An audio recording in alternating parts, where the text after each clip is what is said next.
I was lucky enough that I sort of identified that something was going on.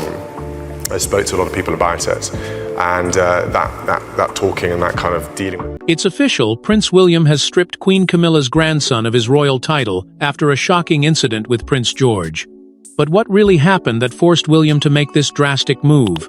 What began as an ordinary Sunday at Windsor Gardens soon descended into something that would forever alter the quiet balance of the royal family. The day was meant to be peaceful, a warm gathering of children playing on the grass, their laughter mingling with the faint notes of a string quartet in the distance. The royal children, heirs to centuries of history, mingled easily, oblivious to the pressures of the titles they bore. Among them stood Prince George, dignified even at his tender age, and beside him, Camilla's grandson, who until that moment had enjoyed quiet privileges that came with his grandmother's influence. But as the games stretched on, the mood shifted. What began as harmless teasing between boys darkened into something sharper, something cruel. Camilla's grandson started to mock George openly, his words laced not just with childish mischief, but a kind of venom learned from watching adults. He poked at George's walk, his posture, his looming future as king, things no ordinary child would even comprehend. Then, crossing an unspoken line, he made a jab about Diana, George's late grandmother, that silenced the garden. The words hung there like a shadow, staining the soft summer air. George's face stiffened. He didn't cry, but the sparkle in his eyes dimmed as he quietly withdrew from the group. He retreated toward the edge of the lawn, away from the others, trying to hold himself together. Catherine, ever attuned to her children, noticed immediately. She caught the change in his step, the heaviness in his gaze. Something in her tightened as she watched him avoid everyone's eyes, his small shoulders squared, yet trembling ever so slightly. She had seen this before in William, in Diana, in herself, and she knew what unkind words could do, especially to someone destined to carry the weight of a crown. Questions began swirling in her mind. Was this simply playground roughness that had gotten out of hand, or was it something deeper? A reflection of the simmering rivalries among the adults now spilling onto the next generation. The garden, once filled with carefree chatter, seemed to hold its breath as Catherine caught George's hand and led him quietly away. The smiles plastered on the faces of the royals lingered just long enough for the cameras, but underneath, cracks were already forming. Because as the sun set that day, the royal family's smiles faded, and Prince William was about to draw a line in the sand that no one expected. Beneath the glittering facade of royal unity lies a web of quiet rivalries, and at its center, two mothers fiercely protecting their families. Long before the incident at Windsor Gardens, the seeds of discord had already been planted. Camilla, who had fought tooth and nail for her acceptance in the royal family, had never truly embraced Catherine. To her, Kate had always been the elegant intruder, the commoner who somehow outshone everyone in the room. In whispered conversations behind closed doors, Camilla once referred to her as an outsider who would never understand what it meant to bear the weight of the crown. That subtle disdain, though never spoken aloud in public, clung to their interactions for years. And Kate, though graceful and reserved, never forgot the sting of being quietly underestimated. As time passed, William's vision for the monarchy began to take shape, and it was a vision that directly threatened Camilla's hold on the royal stage. Where she clung to tradition and ceremony, William believed the monarchy had to evolve to survive. He envisioned a slimmer, younger, more dynamic royal family, one that spoke to the modern world and connected to ordinary people. This wasn't just a theory. At the Balmoral summit, he laid it bare for everyone to hear. In front of his father, his stepmother, and the senior royals, William suggested a bold reorganization of duties, more public-facing roles for younger royals like Kate and Sophie, and fewer ceremonial appearances for those further removed from the line of succession. It was a stunning proposal, one that drew audible gasps and furtive glances around the table. Camilla sat silently at first, but inside she was seething. William's plan effectively sidelined her influence, reducing her presence and stripping her of patronages she had worked years to secure. The tension in that room was palpable, but it didn't dissipate when the meeting ended. If anything, it settled deeper into the walls of the palace, an invisible but undeniable fault line. Camilla, despite her years of public service, felt her position growing more precarious. The idea that she could fade into irrelevance haunted her. After all, she had endured the scandals, the criticism, the relentless press. She could not accept the idea of being pushed aside now. Every smile she offered in the days following that summit masked an anxiety she could no longer fully suppress. Yet beneath that anxiety lurked something more dangerous: resolve. Because Camilla's ambitions didn't stop at herself, she set her sights on something far more permanent. For years, Camilla played the long game, but what if every smile hid a calculated move toward power? To many, she seemed to have gracefully endured her years in the royal spotlight, winning over skeptics and softening the harsh edges of her past. But behind the polite nods and the quiet deference, some began to suspect she was playing a far more deliberate game, one that reached far beyond herself. Slowly, subtly, she began promoting her own children and grandchildren into the royal circle, positioning them at events where cameras would catch them just close enough to matter. Her son and daughter, once outsiders, appeared more frequently at royal ceremonies, seated just within the frame of importance. And her granddaughter, a sweet-faced child with an eager smile, was often seen alongside Prince George at private functions, sparking quiet whispers that perhaps the Queen Consort was already thinking of an arranged bond between them. Within the palace walls, insiders began to murmur. They noted how she would gently guide her family into photographs, how she maneuvered them into proximity with senior royals, and how she rarely missed an opportunity to mention their names in conversations with staff and press alike. It wasn't just maternal pride, there was a pattern to it, and one that grew harder to ignore. Even the more discreet aides, loyal to the monarchy's deepest traditions, couldn't help but notice her quiet determination to weave her lineage into the very fabric of the royal future. It raised an unsettling question. Had her marriage to Charles been purely about love, or had she always harbored a larger strategy, one to ensure her own family's lasting influence at the heart of British royalty? And yet, even the most carefully laid plans can falter under the weight of ambition. As she moved her pieces quietly, she failed to see that her methods were no longer going unnoticed. What had once seemed harmless, a grandmother's fondness, a mother's hopes, began to look like a calculated bid for permanence. The charm that once shielded her started to crack, revealing a deeper hunger beneath the surface. And so it happened, inevitably, that a single misstep, one careless, cruel remark from her grandson to Prince George, threatened to unravel everything she had worked so hard to build. For in one quiet Sunday moment, her grandson crossed a line no royal would forgive.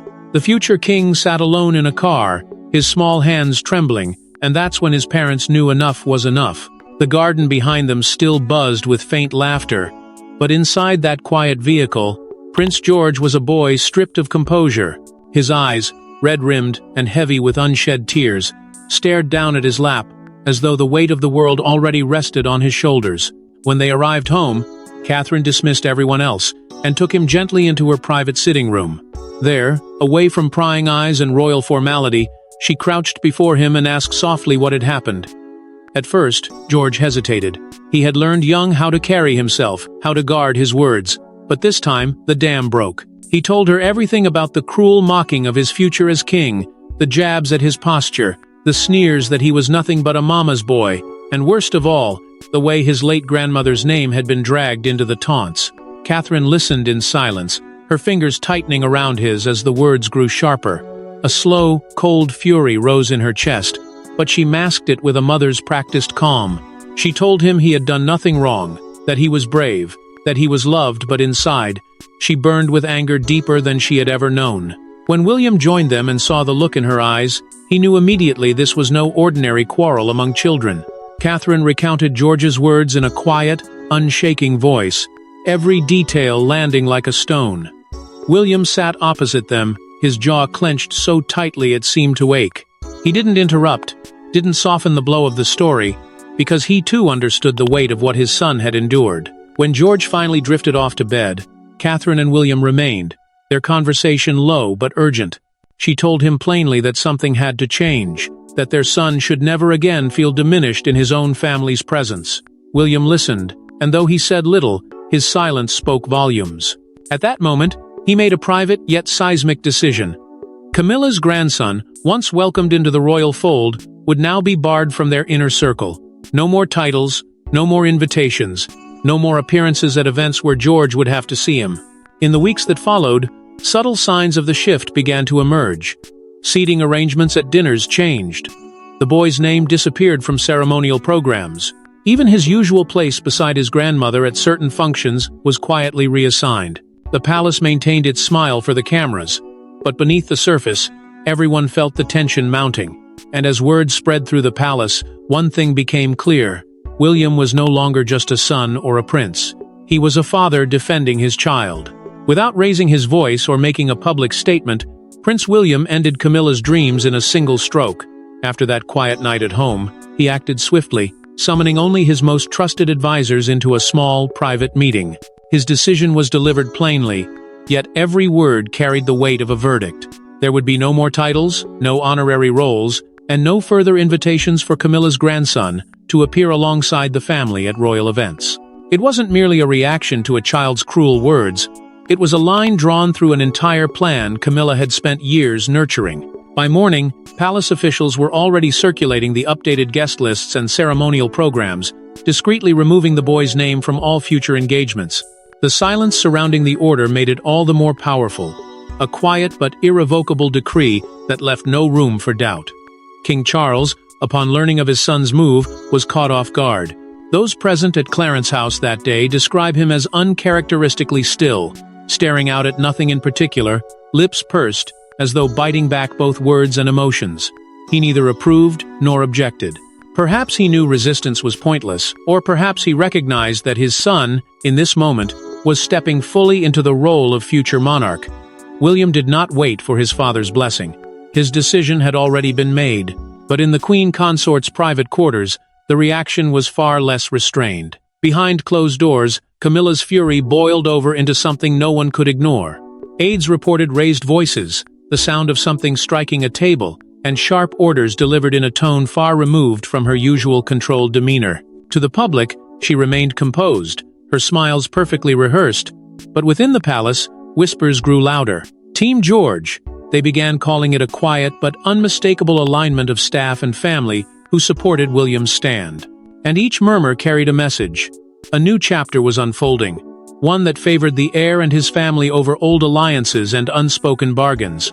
What made William's action even more striking was what it symbolized.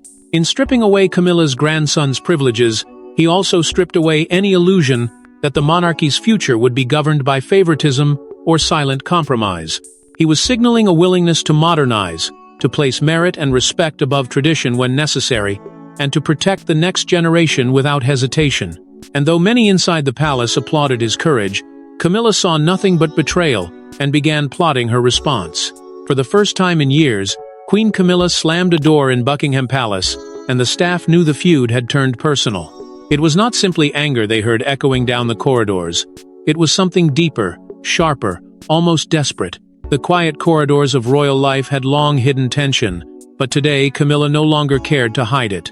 She burst into Charles's study, clutching the letter William had sent, and demanded to know how such a decision could stand. Her voice cracked with indignation as she accused William of humiliating her family and undermining her position. She called it betrayal, plain and cruel.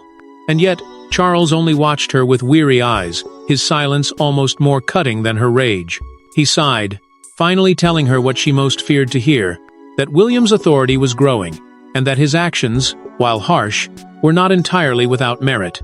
He did not condone William's bluntness, but he would not oppose him either. That quiet verdict left Camilla shaking, her cheeks flushed not just from anger, but from the cold realization that the son she had once dismissed as timid had become her greatest obstacle. For the next several days, Camilla withdrew. One by one, she canceled her public engagements, citing exhaustion and vague ailments, but everyone close to the palace knew the truth. Her absence spoke louder than any words could. She remained behind closed doors, barely seen even by senior staff. Some said her usual warmth was replaced with an icy silence, others that she placed her rooms muttering about betrayal and schemes. For the first time in her royal career, she had no idea how to fight back. And yet, even in her retreat, whispers began to surface that she no longer regarded William as her dutiful stepson. She now saw him as a rival, a younger, stronger, and more ruthless opponent who had decisively cut her ambitions down without lifting a finger in public. Meanwhile, the palace itself seemed to shift. Staff members, journalists, even the public began choosing sides. The phrase, Team George, began to appear on social media and in tabloid headlines. Photos of young George, brave-faced and dignified despite his ordeal, spread across the front pages alongside stories invoking Diana's fierce love for her sons. Editorials compared William's protectiveness to his mother's legendary defiance. They framed the moment as a symbolic reckoning of the heir defending his child, just as Diana might have, against the forces that once crushed her. Support for William and Kate surged, painting them as modern, empathetic leaders in waiting, while Camilla's image began to dull under the weight of suspicion and resentment. And yet, even as the public narrative turned against her, Camilla refused to concede defeat. The fire in her eyes may have dimmed, but it was not extinguished. She withdrew, yes, but she did not surrender. Because just when Camilla thought the blows were over, another quiet dismissal struck closer to home. When the duchy's financial report came out, one name was missing. Camilla's sister had been erased from the books.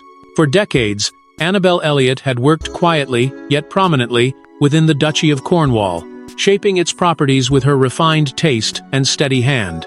Her expertise had turned historic cottages into desirable retreats, breathed life into forgotten estates, and added millions to the duchy's coffers. But overnight, her name was gone. No payments recorded, no contracts renewed.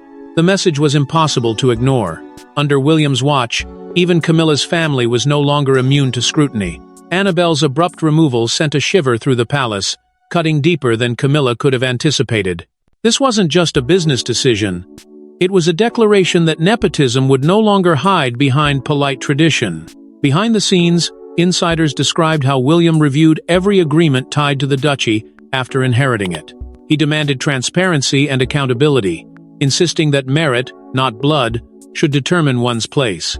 Those who had coasted on royal connections now found themselves facing hard questions, and for Annabelle, the reckoning came swiftly. Despite her contributions, William saw her continued presence as a symbol of the old ways, the kind of quiet favoritism that risked corroding public trust. With a few firm signatures, he ended decades of her influence. That she was Camilla's sister only added to the weight of his decision. The financial details that emerged painted a stark contrast.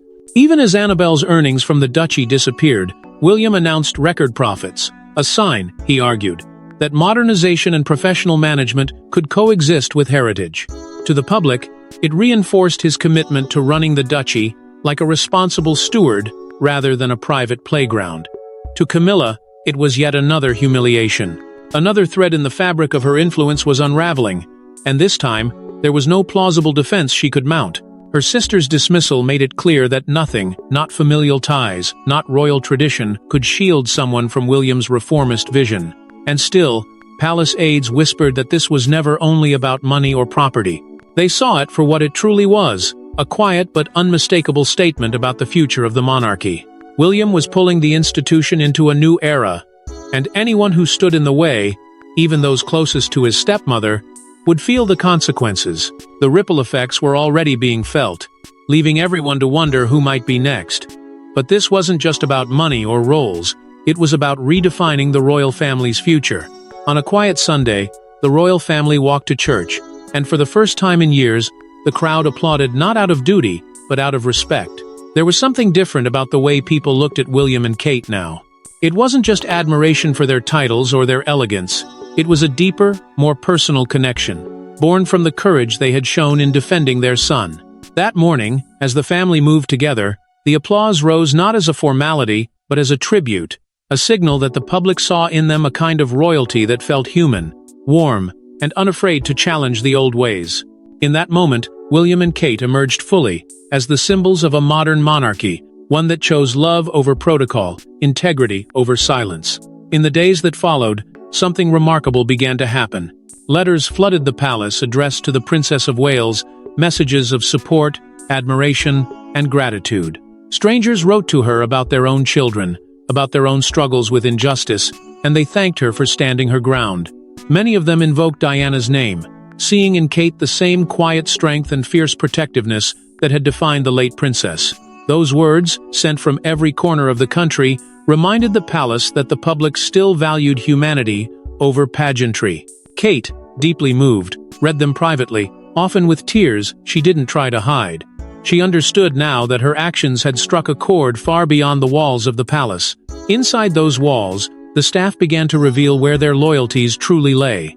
Older aides who had once served Diana noted the uncanny parallels the way William's protective instinct and Kate's dignity had echoed the late princess's fight against cruelty and indifference. They nodded in quiet approval, whispering to one another that finally, someone was willing to break the silence and speak up for what was right. In the corridors and behind the scenes, a new atmosphere took hold. Team George was no longer just a social media hashtag. It became a quiet force within the palace, shifting loyalties and redefining alliances. Meanwhile, the public watched closely as Camilla's presence began to recede. Her once confident smile appeared more forced, her grandson disappeared from view, and her influence seemed to slip through her fingers day by day. Where once she had been seen as a survivor, now she looked like a figure out of step with the new order that William and Kate were building. And though no formal announcement was made, it was clear to everyone paying attention the balance of power had shifted. The monarchy stood at a crossroads, and it was William and Kate who stood confidently at the front, proving that leadership didn't always mean following tradition blindly. For the public, it was a rare glimpse of heart and resolve, in a world often defined by rigid formality. Yet even as Camilla's power waned, the question lingered. Was this truly the end of her ambitions? In the shadow of Windsor's ancient walls, the next chapter of the monarchy quietly unfolded, one where hearts mattered more than titles. In the weeks that followed the storm, William and Kate stood unshaken, their presence no longer just symbolic but transformative.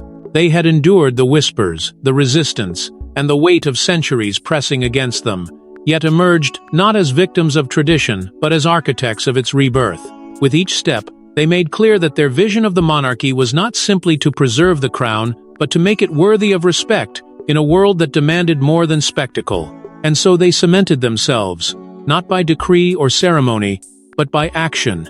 The kind of action that inspired loyalty, not just within the palace but throughout the nation. Camilla, meanwhile, found herself in a new and unfamiliar role. Once seen as the quiet force behind Charles, she now stood on the periphery, her long-held ambitions dissolving like mist.